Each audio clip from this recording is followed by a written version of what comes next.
Finally, I won't have to see your face anymore. Freeloader, get out! Haha. You should be grateful that we tolerated your freeloading, parasitic lifestyle until now. I see. I understand. I'll leave then. Thank you for everything until now. I quickly packed my belongings and left the house where I had been living with my in-laws. I noticed my mother-in-law looking at me with the happiest face as I was leaving. I left looking all sorrowful, but only I knew about what awaited this house next. My name is Emily. I'm a 32-year-old who works from home. It has been 5 years since I married John. We lived happily as a couple, but around our 4th year of marriage, things started to change. My previously healthy father-in-law suddenly fell ill, and we had to start caring for him. Therefore, we moved in with my in-laws. We thought we wouldn't have to live with them for quite some time, but John was an only child. With no siblings to rely on, we inevitably ended up taking care of my father-in-law. I even considered quitting my job for caregiving. However, perhaps because my hard work was recognized, I was allowed to work from home and continue working. Life in my in-laws' house started off hectically, but problems soon arose. Yes, it was the harassment from my mother-in-law. The common mother-in-law and daughter-in-law problems that you often hear about also fell on me. Emily, how long are you going to slack off and leave the housework alone? Get to tidying and preparing the meal already. Mother-in-law, I'm not goofing around, you know. What are you talking about? You're always clicking away at your computer. Surfing the web, you call it? You must be goofing off. Surfing the web? Haha. The idea that being on a computer equals killing time is so old-minded. I was specially granted permission to work from home. I didn't want to waste the skills I had worked hard to acquire, so I worked hard at my job in between household chores and caregiving to maintain my previous income. And it was gratifying when, after about 3 months of desperate effort, I was able to restore my income. The reason why I had to work so hard was because, frankly, it was difficult to get by on John's income alone. Finally, we're going to have some leeway in our lives. I want to save some money. That's what I thought, but for some reason life became harder. It felt like our savings was only decreasing. I wondered why, and when I checked our expenses, it turned out that John was splurging a lot. And I also found out that my mother-in-law was also splurging quite a bit. John has always been a show-off, and he often treats his colleagues to lunch. But recently, he's been using our credit card to treat many colleagues at parties. Of course, if you spend more than you put in the house, it's bound to decrease. My mother-in-law, for her part, takes up multiple hobbies at the invitation of her friends, and she unhesitatingly uses money for class fees and expenses for socializing. With both my husband and my mother-in-law throwing housework and caregiving duties at me, and splurging as they please, I couldn't take it anymore. As I was covering all the living expenses with my income and couldn't even think about saving, I became anxious and decided to talk to my husband and mother-in-law. Both John and mother-in-law, you seem to be spending a lot of money wastefully lately. We're going to run out of savings at this rate, so could you please hold back a bit on spending? Upon saying this, my husband John and my mother-in-law strongly rebutted. You think I wouldn't care if my colleagues see me as a stingy man? You want me to get looked down upon? It's okay if you're not always the one to treat them. Besides, even if you don't show off sometimes, they won't think you're stingy. I'm always considerate towards the people at my office to make sure we all work well together. You wouldn't understand anything about work. It's fine to treat your colleagues to lunch, but how does taking your colleagues to a girls' bar on your dime relate to work? Aren't you just doing it because you enjoy it? How do you know that? You always come home drunk and happily report it yourself, don't you? That's just how much more fun he has compared to talking with you. Mom, you get it too, right? That's what I meant, haha. I, too, attend my classes to spend my dwindling time having fun with my friends. Are you telling me to stay cooped up at home? You're such a terrible wife. There's no reason for you, who don't even earn a cent and only do housework, to tell me what to do. Really, what is she thinking? Acting all high and mighty when she's just a housewife. I do work, and you guys know it. I'm earning and contributing to the household, you know.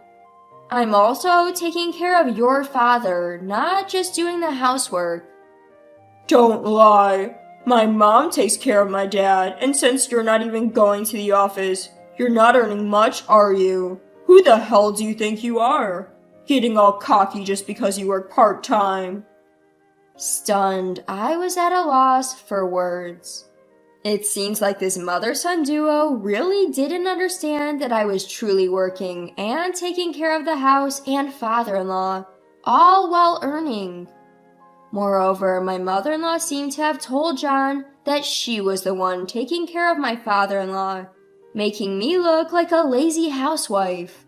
I considered leaving several times, but the reason I refrained was, of course, my father-in-law.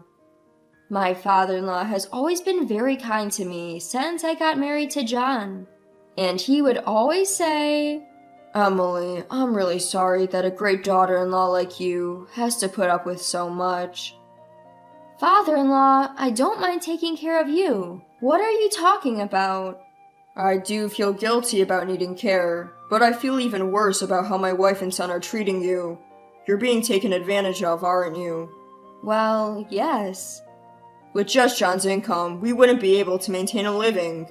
I know that it's all thanks to your hard work that we're getting by. Father-in-law, you knew? It turned out that my father-in-law had been aware of the household situation for a long time. And every time he needed care, he would thank me and speak to me with a kind voice. I loved my father-in-law, and I didn't find taking care of him a burden at all. What if I left this house? I was anxious about who would take care of my beloved father-in-law, so I decided to take care of him diligently until he passed away. And about a year later, my father-in-law passed away. During the funeral of my father-in-law, whom I loved so much, I cried the whole time. Seeing me, my mother-in-law coldly said, "Emily, why are you crying so much?" Without shedding a tear, my mother-in-law showed no signs of grieving for my father-in-law. So of course I replied, "What? My father-in-law has passed away. Of course I would be sad. I've been taking care of him all this time." Upon hearing my response, my mother-in-law exploded in anger. Gosh, as if I didn't take care of my husband at all! In reality, my mother-in-law heartily took care of my father-in-law. She took advantage of me, doing neither housework nor caregiving, and claimed she was too busy with her hobbies. Despite that, she always found the time to go out. She played the part of the poor mother-in-law being bullied by her daughter-in-law, even pretending to cry in front of relatives. From the outside, it seems like I was a terrible daughter-in-law, to the point where people said, "Please stop being so harsh on your mother-in-law." Some even sided with her and blamed me. I was merely grieving the death of my father-in-law, yet even strangers blamed me. It pissed me off. I chose to stay away from our relatives. Then John, having noticed me, approached me to complain. "So, you embarrassed my mom in front of our relatives, huh?" What are you talking about? I don't understand. I was just crying and grieving your dad's death. Then your mom came out to me making snide comments. That's all. I heard you were talking as if she did nothing for my dad. I didn't say such a thing. I was just talking about how sad I was that your dad, who I had been taking care of, passed away. Maybe it sounded like I was blaming your mom because she didn't do anything in reality. Are you looking down on my mom? No, I'm just telling the truth. And if you're so upset, you should have helped me out. Don't you think you could have taken better care of your own dad? Why are you blaming me too? I have nothing to do with this. Nothing to do with this? You're his own son. Didn't you feel any responsibility to take care of him? I had work. It was your job as a housewife to take care of him. That makes no sense. I have work too, so that's unfair. Our argument heated up and was broken up by panicked relatives. Although the argument ended there, my husband and I didn't speak for the rest of the day. Later, after all the funeral-related matters were settled, a lawyer spoke about the inheritance. I'd like to discuss the will concerning the inheritance following your father-in-law's death. It is written that the rights to the family home and the land will go to his son John, while the remaining money will be split evenly between his wife and his daughter-in-law Emily. What? Why would Emily get a part of the inheritance? I'm his wife, right? If John gets the land and the house, shouldn't the rest of the assets all be mine? Your husband expressed his gratitude to Emily, who dedicated herself to his care. It is his wish to leave her part of the inheritance as a token of that gratitude. This is a decision made by your husband, and it cannot be overturned. So that's it. Oh, I see. Emily was only taking care of him because she was after the inheritance. Why would you say that? It must be. Why else would she dedicate herself to caregiving? I've had a good relationship with my father-in-law ever since we got married. I took care of him to repay his kindness. If you think it's impossible, why did you push the caregiving onto me, mother-in-law? How can you belittle me like that? Don't talk crap. I get it now, so keep your mouth shut. With our lawyer present, my mother-in-law couldn't say anything inappropriate, so she continued with a frustrated expression. So he decided that. Well, it's a token of appreciation for caregiving. I guess there's no other way. Then the lawyer continued with the discussion. May I continue?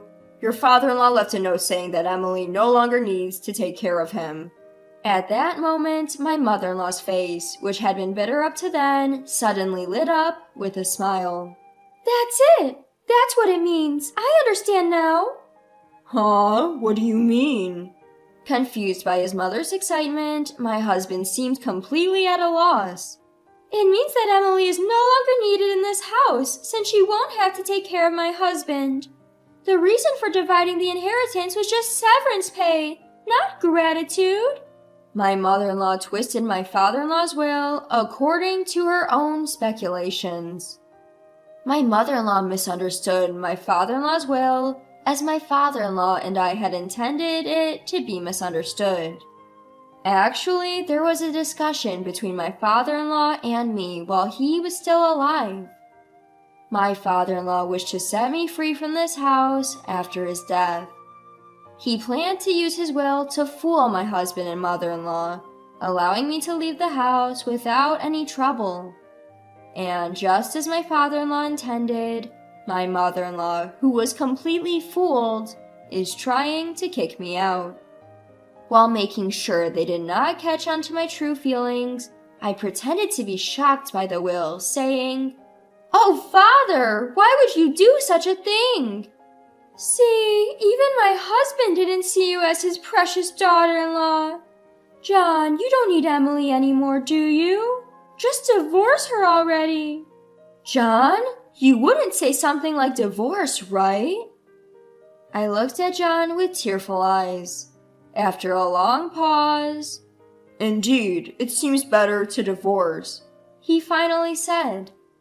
Me, I've received the family property and Mom has got the money. I don't need to worry about care in the future, and I won't have any trouble with Emily. What? I see. That's how it is. Sorry, but could you leave me? Understood. I guess there's no place for me anymore here. I meekly said as I took a piece of paper from my drawer and handed it to my husband. When we had a fight before, there was one time I went to pick this up. That, of course, was the divorce papers. My husband immediately signed the divorce papers. Finally, I don't have to see your face. A freeloader who doesn't work. Get out, haha. Appreciate that I put up with a parasite like you all this time. I see. Okay, I'll leave. Thank you for everything so far. Speaking of which, since the lawyer is here, I want to discuss. It's okay if there's no property division, right? I've received enough from my father-in-law's inheritance. That's right. How considerate of you, Emily. I've been able to live on my earnings. It would be brazen of you to want more. Well, you're right. All right, the discussion is over. Please leave this house as soon as possible. I quickly packed my belongings and left the house where I had been living. My mother-in-law was watching me leave with a joyous face beyond words, not knowing what awaited in this house. After leaving the in-laws' house, I immediately submitted the divorce papers to the city hall.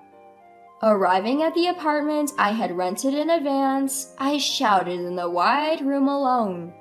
Yes! I've finally been set free! I'm free! I just couldn't help but yell. I was so happy to be free from the painful married life. I can't thank my father-in-law enough, who planned the escape from that house. Since then, I've been enjoying a too comfortable life alone.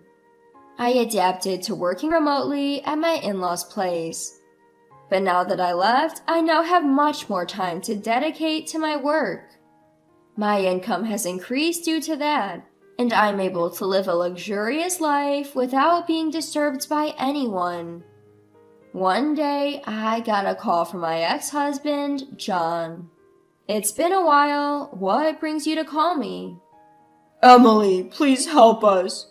We're having a tough time making ends meet. Is this some kind of joke? Weren't you the ones who told me to get lost? Even though we're getting the same salary as before, for some reason we don't have enough money. We can't live like this. Oh dear, haha, that does sound tough. I decided to drop the final bombshell. Well, that's because my salary isn't going into the household anymore. What do you mean? Don't you understand? You couldn't afford your lifestyle just with your salary. All those splurging, and you never noticed?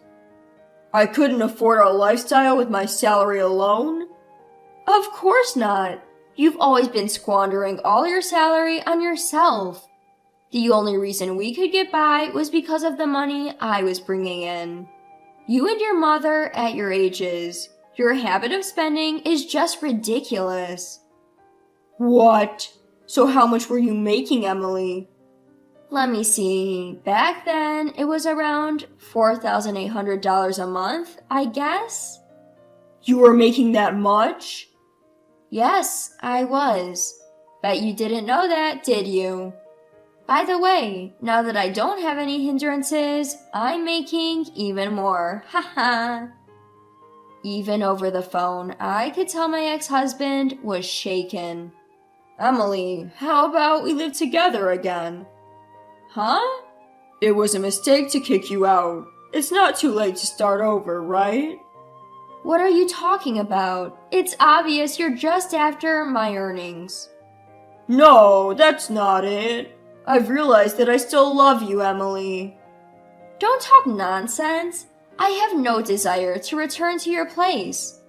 By the way, what happened to the inheritance your mother received? You should have plenty left from that, right? Well, it's nearly run out.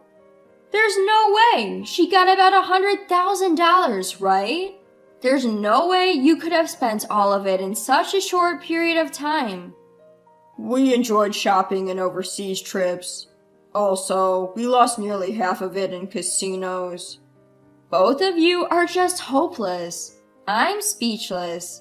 I'm a stranger now. I can't do anything about it, and I don't want to. But don't say such cold things. Help us. I don't care. I'm ending this call. Don't call me again. With that, I hung up the phone and immediately canceled the contract of his phone. I have no idea what happened to my ex-husband and ex-mother-in-law after losing all means of communication. However, when I passed by their house nearly a year after that phone call, the place had been demolished. They must have had to let go of the house due to financial troubles. Well, it's none of my business anyway. As for me, I decided to spend my newfound free time on a new hobby and started attending a wine class that I had been interested in. There, I met a man 2 years older than me who was actively pursuing me. After a year and a half of dating, we got married. He's a humble and warm-hearted man who is a rising star at a well-known company and earns a high salary. He respects my work, and we have a happy married life where we respect each other. Lately, I've been thinking that perhaps this reward was a gift from my father-in-law.